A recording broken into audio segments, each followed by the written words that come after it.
आप लोगों के सिलेबस में जो चैप्टर है उसमें अब पहला सॉलिड स्टेट है और दूसरा सोल्यूशन है और तीसरा जो है पी ब्लॉक एलिमेंट है जो नवंबर में अभी एग्जाम होना है।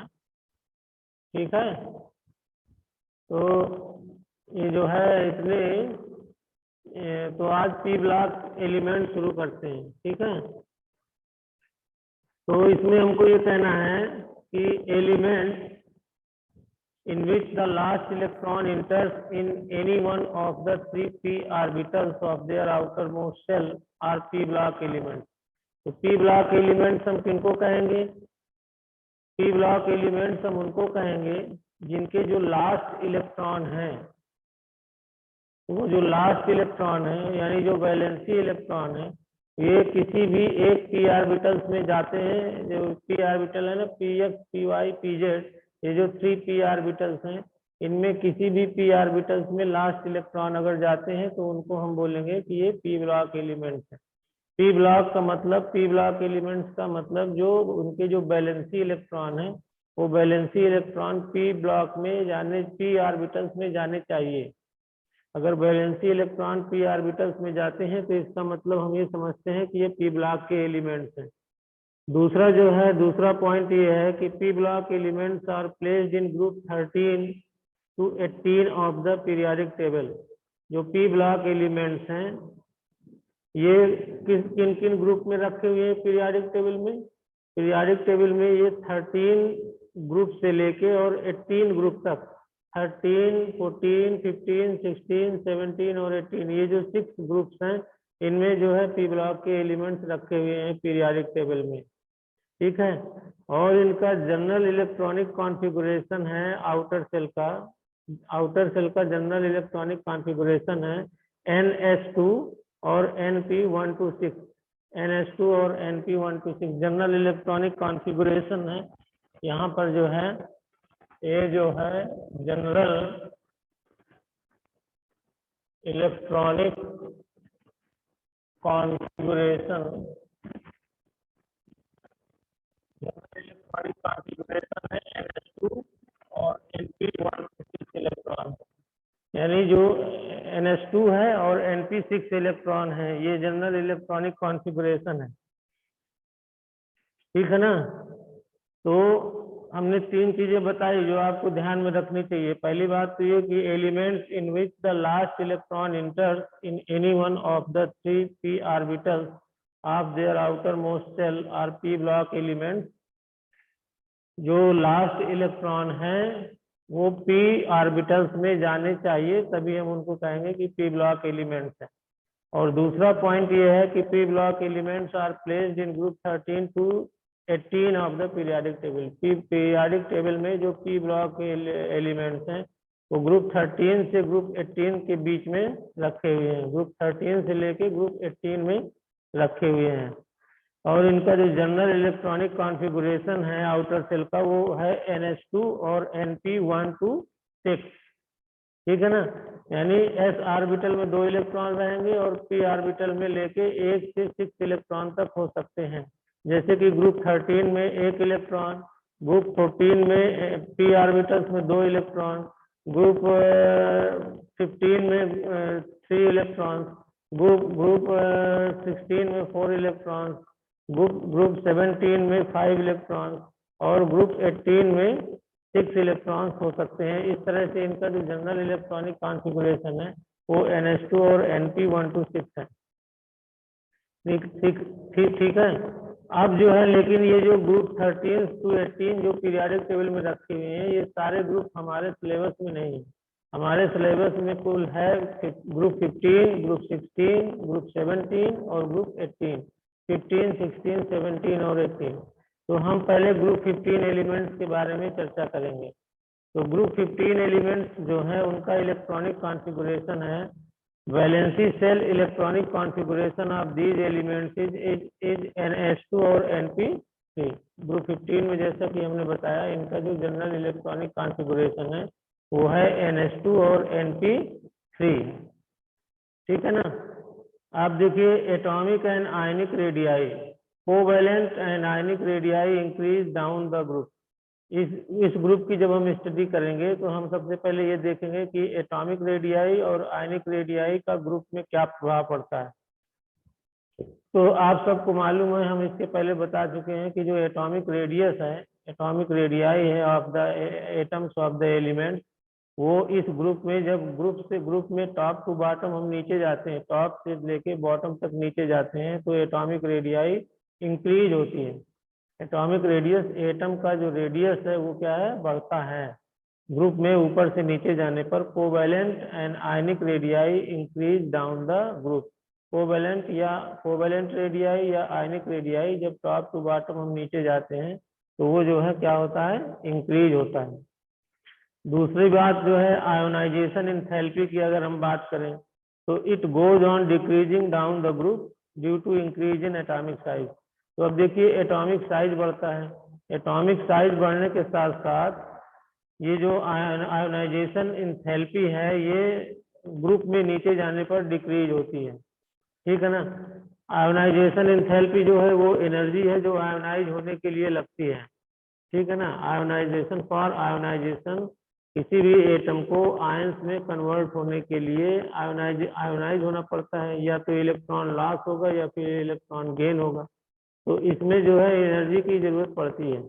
तो इस एनर्जी की वजह से जो है जैसे ग्रुप में हम नीचे जाते हैं तो सेल्स बढ़ती हैं, और जब सेल्स बढ़ती हैं तो जो है इलेक्ट्रॉन को निकालना बहुत आसान हो जाता है, ठीक है। और इलेक्ट्रॉन को निकालना आसान होने की वजह से जो है आयोनाइजेशन एंथैल्पी क्या होती है, डिक्रीज होती है। तो पहली बात हमने देखा ग्रुप 15 में जो इलेक्ट्रॉनिक कॉन्फ़िगरेशन है वो NH2 और NP3 है। दूसरी बात एटॉमिक या आयनिक रेडियाई जो है नीचे जाने पर, ग्रुप में नीचे जाने पर इंक्रीज होती है। और तीसरी बात आयोनाइजेशन एंथैल्पी ग्रुप में नीचे जाने पर डिक्रीज होती है। इतनी चीजें हमने अभी पढ़ा, ठीक है। अब देखिए एलोट्रॉपी, एक टर्म है एलोट्रॉपी, मतलब एक ही एलिमेंट्स कई रूप में पाया जाता है, तो उसके बारे में हम ये पढ़ेंगे। Allotropy, all elements of group 15 except nitrogen show allotropy. Group 15 के जितने भी एलिमेंट्स हैं, ठीक है, नाइट्रोजन को छोड़कर सब में, सभी एलिमेंट्स में क्या है, ये एलोट्रॉपी पाई जाती है। All elements of group 15 except nitrogen show allotropy, ठीक है ना। Most important one is phosphorus, और इसमें जो सबसे इम्पोर्टेंट है जो हमें हमारे सिलेबस में है, पाया जाता है, वो क्या है, फास्फोरस है, ठीक है। तो नाइट्रोजन को छोड़ के ग्रुप 15 के जितने भी एलिमेंट्स हैं उनमें जो है क्या पाया जाता है, एलोट्रॉपी पाई जाती है। लेकिन इन सारे एलिमेंट्स में जो सबसे इम्पोर्टेंट है वो है phosphorus. Phosphorus is available in many allotropic form. Phosphorus जो है बहुत कई एलोट्रॉपिक फॉर्म में मिलता है, जैसे कि व्हाइट फास्फोरस और रेड फास्फोरस। तो white phosphorus is more reactive than red phosphorus due to angular strain in the P4 molecule. जो व्हाइट फास्फोरस है ये ज्यादा रिएक्टिव है रेड फास्फोरस से, क्योंकि जो P4 मॉलिक्यूल है ना व्हाइट फास्फोरस का, इसमें एंगुलर स्ट्रेन पाई जाती है। क्या पाया जाता है, एंगुलर स्ट्रेन पाई जाती है। White phosphorus consist of discrete tetrahedral P4 molecule, और जो व्हाइट फास्फोरस है इसमें इसका जो स्ट्रक्चर है वो टेट्राहेड्रल स्ट्रक्चर है, डिस्क्रीट टेट्राहेड्रल स्ट्रक्चर है। और जबकि wild red phosphorus consist of polymeric chain, और जबकि वाइल्ड जो रेड फास्फोरस है उसमें पॉलीमेरिक चैन पाई जाती है, P4 टेट्राहेड्रल स्ट्रक्चर का जो है पॉलीमेरिक चैन पाई जाती है। तो जो एलोट्रॉपी है, एलोट्रॉपी में हमने बताया कि ग्रुप 15 के जितने भी एलिमेंट्स हैं नाइट्रोजन को छोड़ के सब में एलोट्रॉपी पाई जाती है, लेकिन इन सब में ज्यादा इंपॉर्टेंट क्या है, फास्फोरस है। फास्फोरस दो प्रकार का होता है, एक तो व्हाइट फास्फोरस है और दूसरा रेड फास्फोरस है। तो व्हाइट फास्फोरस को हमने बताया कि ये ज्यादा रिएक्टिव होता है रेड फास्फोरस से, क्योंकि इसमें एंगुलर स्ट्रेन पाई जाती है। और white phosphorus consist of discrete tetrahedral P4 molecules. White phosphorus का जो डिस्क्रीट टेट्राहेड्रल P4 मॉलिक्यूल है व्हाइट फास्फोरस का, जबकि रेड फास्फोरस का जो है पॉलीमेरिक चैन है P4 टेट्राहेड्रल मॉलिक्यूल, ठीक है। तो ये एलोट्रॉपी है। अब देखिए एक टर्म आता है कैटिनेशन। तो कैटिनेशन जो है, the tendency to show catenation decreases down the group. Catenation का जैसे कार्बन के केस में हमने पढ़ा है, हाई स्कूल से पढ़ के आए हैं कि कार्बन कार्बन से ही जुड़ के एक लंबी चेन बनाता है। इसी तरह ये कैटिनेशन की प्रॉपर्टी जो है इस ग्रुप 15 में भी पाई जाती है। तो tendency to show catenation decreases down the group. Catenation वाली जो टेंडेंसी है ग्रुप में नीचे जाने पर क्या होती है, डिक्रीज होती है। ठीक है, ग्रुप में नीचे जाने पर क्या होती है, डिक्रीज होती है। और एक टर्म है ऑक्सीडेशन स्टेट। तो the common oxidation states are +3 +5 and -3। जो कॉमन ऑक्सीडेशन स्टेट है ग्रुप 15 एलिमेंट्स की, वो जो है +3 है, +5 है और -3 है। अब देखिए एक टर्म है यहाँ पर, एक टॉपिक है रिएक्टिविटी टुवर्ड्स हाइड्रोजन। तो हाइड्रोजन के हिसाब से इनकी रिएक्टिविटी क्या होगी ये हमको जानना है। तो देखिए the stability of hydrides decreases down the group due to decrease in bond dissociation energy down the group. तो जो हाइड्राइड्स जो है इसकी जो स्टेबिलिटी है, स्टेबिलिटी ऑफ हाइड्राइड्स, ये decreases down the group. Group में नीचे जाने पर ये जो है डिक्रीज होती है। क्यों डिक्रीज होती है? Due to decrease in bond dissociation energy. Bond dissociation energy decrease होती है, इसलिए ये स्टेबिलिटी ऑफ हाइड्राइड्स भी डिक्रीज होती है। ठीक है, अब ये जैसे हाइड्राइड्स की जो है स्टेबिलिटी क्या है, तो देखिए इसकी स्टेबिलिटी मैं ब्लैक बोर्ड में लिख रहा हूँ, वही इनकी स्टेबिलिटी है। जैसे कि जो है NH3, यहाँ पर नाइट्रोजन फास्फोरस, आर्सेनिक, एंटीमनी और bismuth. Nitrogen phosphorus arsenic antimony और बिस्मथ। और इनके जो हाइड्राइड्स है मान लीजिए, तो हाइड्राइड्स में H लगाएंगे तो NH3, यहाँ H लगाएंगे तो PH3, यहाँ H लगाएंगे तो ASH3, यहाँ H लगाएंगे तो FBH3 और यहाँ BiH3। ये हो गए इसके हाइड्राइड्स। ठीक है ना। अब इन हाइड्राइड्स की जो स्टेबिलिटी है वो किस तरह से है, इस तरीके से है। ये वाला साइन हम लगाएंगे, ये है stability of hydrides decreases down the group. सबसे ज्यादा स्टेबल नाइट्रोजन का हाइड्राइड्स है, फिर फास्फोरस का हाइड्राइड्स है, फिर आर्सेनिक का हाइड्राइड्स है, फिर एंटीमनी का हाइड्राइड्स है और सबसे कम स्टेबल जो है बिस्मथ का हाइड्राइड्स है। तो इस तरह से इनकी जो स्टेबिलिटी है वो इस तरीके से है। जो ये है ना, the stability of hydrides decreases down the group due to decrease in bond dissociation energy down the group. ठीक है, अब एक टर्म आता है बॉइलिंग पॉइंट। ठीक है, तो boiling point increases with increase in size due to increase in van der Waals forces. Boiling point क्या होता है, इंक्रीज होता है क्योंकि साइज इंक्रीज होता है। Boiling point increases with increase in size. जैसे जैसे साइज बढ़ता है वैसे वैसे बॉइलिंग पॉइंट भी बढ़ता है। और due to increase in van der Waals forces, और वैन डर वाल फोर्स बढ़ता है। यानी कि जैसे जैसे साइज बढ़ता है, एटम का जैसे जैसे साइज बढ़ता है वैसे वैसे वैन डर वाल फोर्स बढ़ता है और वैसे ही बॉइलिंग पॉइंट भी बढ़ता है। मैं ये जितने पॉइंट्स बता रहा हूँ बेटा, ये सारे पॉइंट्स क्वेश्चन बनाते हैं। ठीक है ना, और इन्हीं पॉइंट से क्वेश्चन आएंगे एग्जाम में। अगर आपने हर पॉइंट्स को ठीक से सुना है, समझा है, तो आपके ऑब्जेक्टिव क्वेश्चन जो 35 क्वेश्चन आएंगे ये सारे क्वेश्चन हो जाएंगे। और अगर इनको ध्यान से नहीं सुनेंगे तो ये पूरे 35 क्वेश्चन आपके हो नहीं पाएंगे। ठीक है, तो boiling points increases with increase in size due to increase in van der Waals forces. तो ये जो बॉइलिंग पॉइंट्स है, तो देखिए इसका जो बॉइलिंग पॉइंट्स कैसे इंक्रीज होता है ये हमको पढ़ना है। जैसे फास्फोरस है, देखिए इसका इंक्रीजिंग पॉइंट्स ये है, जैसे कि ये PH3 है, फिर ASH3 है, फिर जो है NH3 है और फिर जो है PH3 है और फिर जो है BiH3 है। तो इनका जो है ये वाला साइन लगेगा यहाँ पर। बॉइलिंग पॉइंट इस तरीके से इंक्रीज होता है। सबसे ज्यादा बॉइलिंग पॉइंट जो है किसका इंक्रीज होता है, बिस्मथ का, फिर उसके बाद एंटीमनी का, फिर उसके बाद नाइट्रोजन का जो हाइड्राइड्स है, फिर उसके बाद आर्सेनिक का हाइड्राइड्स है, फिर इसके बाद फास्फोरस का हाइड्राइड्स है, ठीक है ना। तो इसलिए इनमें मैंने बताया कि boiling point increases with increase in size due to increase in van der Waals forces. अब देखिए boiling point of ammonia is more, इसमें अमोनिया का जो बॉइलिंग पॉइंट है NH3 जो लिखा हुआ है, boiling point of NH3 is more because of hydrogen bonding. Hydrogen bonding की वजह से जो इसका जो बॉइलिंग पॉइंट है वो बहुत ज्यादा रहता है, ठीक है।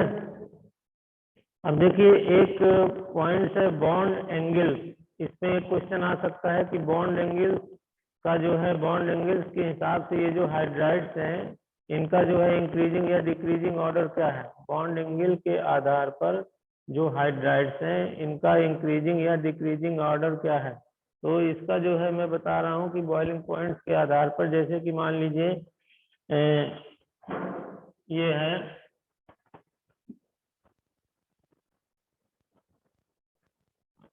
जैसे कि मान लीजिए ये है NH3 का है, बॉन्ड एंगल जो है NH3 का है, और NH3 का बॉन्ड एंगल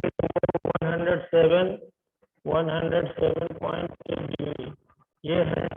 और फिर इसके बाद क्या है, PH3 का है 99.5 डिग्री, इसके बाद PH3 का है 99.5 डिग्री, और फिर इसके बाद जो है ASH3 का है 91.8 डिग्री,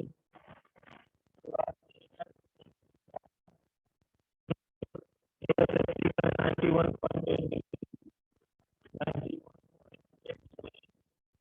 ASH3 का है, और फिर उसके बाद SbH3 का है 91.3 डिग्री, उसके बाद SbH3 का है 91.3 डिग्री, और फिर इसके बाद जो है BiSC का है 90 डिग्री, डिग्री। तो ये जो है इनका जो है एंगल के हिसाब से, बॉन्ड एंगल के हिसाब से ये इनका इंक्रीजिंग या डिक्रीजिंग ऑर्डर है। बॉन्ड एंगल के हिसाब से सबसे ज्यादा अमोनिया है, फिर उससे कम PH3 का है, फिर उससे कम ASH3 का है, फिर उससे कम SbH3 का है, और फिर सबसे कम बॉन्ड एंगल जो है BiSC का है। तो इस तरह बॉन्ड एंगल के हिसाब से हम इस तरीके से इनको, बॉन्ड एंगल के हिसाब से इस तरीके से इनको हम कर सकते हैं, ठीक है। तो इस तरह हमने reactivity towards hydrogen, towards hydrogen के हिसाब से हमने बताया कि कौन कौन से हाइड्राइड्स होते हैं और उनकी क्या स्टेबिलिटी होती है। दूसरा हमने बताया कि इन हाइड्राइड्स को बॉइलिंग पॉइंट के आधार पर हम कैसे अरेंज कर सकते हैं। तीसरी बात हमने बताया कि बॉन्ड एंगल के आधार पर हम इनको इंक्रीजिंग या डिक्रीजिंग ऑर्डर में रख सकते हैं, ठीक है। तो अब एक टर्म आता है इलेक्ट्रोनिगेटिविटी, ठीक है ना। तो इलेक्ट्रोनिगेटिविटी, जैसा कि हमने बताया कि इलेक्ट्रोनिगेटिविटी क्या है, सबसे पहले हमको ये जानना चाहिए कि इलेक्ट्रोनिगेटिविटी है क्या। तो इलेक्ट्रोनिगेटिविटी एक टेंडेंसी है, किसी भी एलिमेंट के एटम की टेंडेंसी है कि जो है, जो शेयर्ड पेयर ऑफ इलेक्ट्रॉन है। अभी कल 11th को मैं पढ़ा रहा था, तो उसमें बताया था कि जो शेयर्ड पेयर ऑफ इलेक्ट्रॉन है उसको अपनी ओर अट्रैक्ट करने की जो टेंडेंसी है किसी भी बॉन्डेड एटम में, ठीक है ना। तो जैसे कि HCl है, HCl में हाइड्रोजन एटम क्लोरीन एटम से बॉन्डेड है, तो इसमें जो शेयर्ड पेयर ऑफ इलेक्ट्रॉन है वो क्लोरीन ज्यादा इलेक्ट्रोनिगेटिव होने की वजह से अपनी ओर आकर्षित करता है, अपनी ओर अट्रैक्ट करता है। तो सेंटर में ना होकर वो थोड़ा सा क्लोरीन एटम की तरफ वो ज्यादा खिंचा हुआ रहता है, इसलिए वो, क्योंकि वो क्लोरीन एटम ज्यादा इलेक्ट्रोनिगेटिव है। तो इसलिए हमने ये बताया कि इलेक्ट्रोनिगेटिविटी में electronegativity of nitrogen is highest, सबसे ज्यादा इलेक्ट्रोनिगेटिविटी इसमें किसकी है, इस ग्रुप में। Nitrogen, phosphorus, arsenic, antimony, bismuth, ये जो है ये 5 जो एलिमेंट्स हैं ये ग्रुप 15 में है, और ग्रुप 15 हम पढ़ रहे हैं। तो इस ग्रुप में electronegativity of nitrogen is highest, nitrogen की इलेक्ट्रोनिगेटिविटी सबसे ज्यादा है। Therefore, the lone pairs will be towards nitrogen and hence more repulsion between bond pairs. इसलिए क्या कहते हैं कि जो लोन पेयर्स है वो नाइट्रोजन की तरफ ज्यादा होता है और इसलिए more repulsion between bond pair, इसलिए बॉन्ड पेयर की वजह, बॉन्ड पेयर के बीच में रिपल्सन ज्यादा होता है। ठीक है, so bond angle is the highest, और इससे क्या होता है, जो बॉन्ड एंगल है वो हाईएस्ट होता है। After nitrogen the electronegativity decreases down the group, और नाइट्रोजन के बाद जो इलेक्ट्रोनेगेटिविटी है वो नीचे जाने पर क्या होती है, डिक्रीज होती है। तो इलेक्ट्रोनेगेटिविटी के बारे में हमें क्या जानना है, देखिए electronegativity of nitrogen is highest, nitrogen की इलेक्ट्रोनेगेटिविटी सबसे ज्यादा है। दूसरी बात, lone pair will be towards nitrogen, इसमें जो लोन पेयर इलेक्ट्रॉन है वो नाइट्रोजन की तरफ होता है, और इसकी वजह से more repulsion between bond pair, lone pair और बॉन्ड पेयर के बीच में रिपल्सन ज्यादा होता है, लोन पेयर और बॉन्ड पेयर इलेक्ट्रॉन के बीच में रिपल्सन ज्यादा होता है, और इस वजह से बॉन्ड एंगल सबसे ज्यादा किसमें होता है, नाइट्रोजन में। और नाइट्रोजन के बाद after nitrogen the electronegativity decreases down the group, electronegativity group में जाने पर क्या होती है, डिक्रीज होती है। जैसे हमने पढ़ा था कि आयोनाइजेशन एंथैल्पी ग्रुप में नीचे जाने पर क्या होती है, डिक्रीज होती है, वैसे जो है इलेक्ट्रोनेगेटिविटी भी ग्रुप में नीचे जाने पर क्या होती है, डिक्रीज होती है। ठीक है, अब एक टर्म है बेसिसिटी, एक टर्म है क्या, बेसिसिटी, बेसिसिटी डिक्रीजेस एज, कैसे बेसिसिटी डिक्रीज होती है, सबसे ज्यादा बेसिक कौन है और लेस बेसिक कौन है, बेसिसिटी का मतलब सबसे ज्यादा बेसिक कौन है और लेस बेसिक कौन है। तो ग्रुप में नीचे जाने पर बेसिसिटी डिक्रीज होती है, बेसिसिटी डिक्रीज होने का मतलब अब हम इसको कैसे लिखेंगे, देखो इस तरीके से लिखेंगे, NH3 ये है ना, जैसे ये वाला, इसको हम इस तरीके से लिखेंगे, NH3 less than PH3 less than AS3 less than HBS3, basicity जो है क्या होती है, डिक्रीज होती है। ये है बेसिसिटी, बेसिसिटी क्या होती है, डिक्रीज होती है। ठीक है, तो basicity decreases down the group, सबसे ज्यादा अमोनिया बेसिक होता है, उससे कम PH3 और उससे कम ASH3, उससे कम HBS3 और सबसे कम BIS3। अब एक टर्म है रिएक्टिविटी टुवर्ड्स ऑक्सीजन, अभी हम पढ़ रहे थे रिएक्टिविटी टुवर्ड्स हाइड्रोजन, अब हमको देखना है कि रिएक्टिविटी टुवर्ड्स ऑक्सीजन। तो इसमें हमको ये देखना है कि all group 15 elements form try oxide, जितने ग्रुप 15 के जो एलिमेंट्स हैं कौन कौन से, nitrogen, phosphorus, arsenic, antimony, bismuth, ये जो 5 एलिमेंट्स हैं, ये group 15 elements form try oxide M2O3 and pentoxide M2O5, इस तरह के ऑक्साइड्स बनाते हैं। किस तरह के ऑक्साइड, M2O3 एंड M2O5, इस तरह के ऑक्साइड बनाते हैं, M2O3 और M2O5, इस तरह के ट्राई ऑक्साइड और पेंटाऑक्साइड बनाते हैं। Group 15 element, group 15 element M2O3 और M2O5 टाइप के ट्राई ऑक्साइड्स बनाते हैं। M2O3 ये ट्राई ऑक्साइड है और M2O5 जो है क्या है, पेंटाऑक्साइड है। और acidic character of oxides decreases and basicity increases. ठीक है, इसमें क्या है, acidic character of oxides, oxides का जो एसिडिक करेक्टर है वो क्या होता है, डिक्रीज होता है, और इनका जो बेसिक करेक्टर है वो क्या होता है, इंक्रीज होता है। एसिडिक करेक्टर जो है, acidic character of oxides decrease होता है और basicity increases down the group, और ग्रुप में नीचे जाने पर बेसिसिटी क्या होती है, डिक्रीज होती है। This is because the size of nitrogen is very small, और ये इसलिए होता है कि नाइट्रोजन का साइज बहुत छोटा होता है। ठीक है ना, तो रिएक्टिविटी टुवर्ड्स ऑक्सीजन में हमने क्या पढ़ा, ऑल ग्रुप 15 एलिमेंट्स फॉर्म ट्राईऑक्साइड्स और पेंटाऑक्साइड्स, जितने भी ग्रुप 15 के एलिमेंट्स हैं वो या तो ट्राईऑक्साइड्स बनाते हैं या पेंटाऑक्साइड्स बनाते हैं। अगर ट्राईऑक्साइड्स बनाते हैं तो उनका फार्मूला होगा M2O3, अगर पेंटाऑक्साइड बनाते हैं तो उनका फार्मूला होगा M2O5। और इन ऑक्साइड्स का जो एसिडिक करेक्टर है वो डिक्रीज होता है और बेसिक करेक्टर इंक्रीज होता है ग्रुप में नीचे जाने पर। और ऐसा इसलिए होता है क्योंकि nitrogen is very small, nitrogen का साइज बहुत ही छोटा है। ठीक है, अब देखिए रिएक्टिविटी टुवर्ड्स हाइड्रोजन, 2 मिनट और बचे हैं। Reactivity towards hydrogen, group 15 elements form try halides and penta halides. Group 15 के जो एलिमेंट्स हैं वो क्या क्या बनाते हैं, ट्राई हैलाइड्स बनाते हैं और पेंटा हैलाइड्स बनाते हैं, यानी Cl3 और Cl5। ठीक है, जैसे NCl3 और NCl5 इस तरह से जो है ट्राई हैलाइड्स और पेंटा हैलाइड्स बनाते हैं।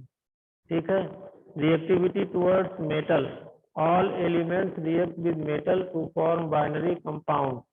जितने भी एलिमेंट्स हैं वो मेटल से रिएक्ट करके बाइनरी कंपाउंड्स बनाते हैं -3 ऑक्सीडेशन स्टेट्स में, -3 ऑक्सीडेशन स्टेट्स में। Anomalous behavior of nitrogen, the behavior of nitrogen differs from rest of the element। Nitrogen का बिहेवियर जो है वो अन्य एलिमेंट से अलग है क्योंकि इसका साइज बहुत छोटा है, नाइट्रोजन का साइज बहुत छोटा है। तो रीजन क्या है, एनामलस बिहेवियर ऑफ नाइट्रोजन का रीजन क्या है, the behaviour of nitrogen differs from rest of the element. Nitrogen का बिहेवियर बाकी एलिमेंट से अलग है, और बाकी एलिमेंट से अलग होने का क्या मतलब होता है, क्यों अलग है इसका behaviour, it has a small size, इसका साइज छोटा है पहली बात। It does not have D orbitals, इनमें डी ऑर्बिटल्स नहीं है। इट हैज हाई इलेक्ट्रोनिगेटिविटी, इसमें इलेक्ट्रोनिगेटिविटी बहुत ज्यादा है। And it has high ionisation enthalpy, और इसका आयोनाइजेशन एंथैल्पी बहुत ज्यादा है। ठीक है ना, तो इन 4 कारणों की वजह से, because of these 4 reasons the behaviour of nitrogen differs from rest of the element. ठीक है, अब टाइम ज्यादा हो गया है, हम यहीं पर बंद करते हैं। तो पी ब्लॉक एलिमेंट्स को कंप्लीट करना है और इसके बाद हमको ऑर्गेनिक केमिस्ट्री में बढ़ना है, क्योंकि ये जो है इसके एलिमेंट ये आपके सिलेबस में है। जो अभी ये आएंगे ना, जो अभी एग्जाम होने वाला है, ये जो एग्जाम होगा इसमें हाफ ईयरली एग्जाम, इसमें ये पी ब्लॉक आएगा। ठीक है, सॉलिड आएगा, सोल्यूशन आएगा, पी ब्लॉक आएगा, और हेलो एल्केन्स हेलो एरेंस आएगा, एल्कोहल फिनॉल और ईथर आएगा, और बायोमोलिक्यूल्स, इतने चैप्टर्स आने हैं।